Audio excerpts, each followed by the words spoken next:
Leila Tamela fled the pandemic in Rio de Janeiro for a new home a 2-hour drive away. And the final piece of her transition has just fallen into place for her counselling business. I'm so happy. Fibre optic broadband finally arrived here.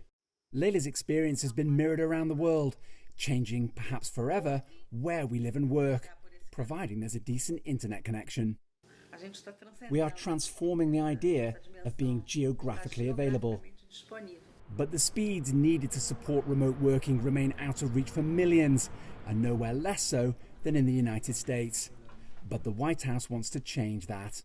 Many others across the country, including those in rural and tribal communities, have indeed been left behind. In fact, 1 in 3 Americans who live in rural areas and on tribal lands lack access to high-speed internet.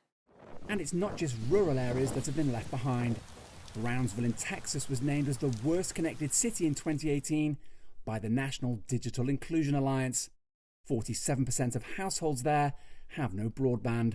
That figure is 27% in Cleveland, Ohio, where Melanie Williams was among millions of parents who needed to be connected over the past year for their children.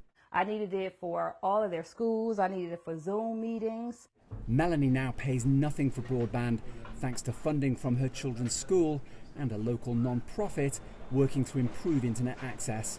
US President Joe Biden also wants new broadband services to be run by organizations who aren't driven by profits. But while Biden wants $100 billion allocated to ensure blanket broadband coverage across the United States, one study by Tufts University puts the cost at $240 billion. Owen, Fairclough, CGTN, Washington.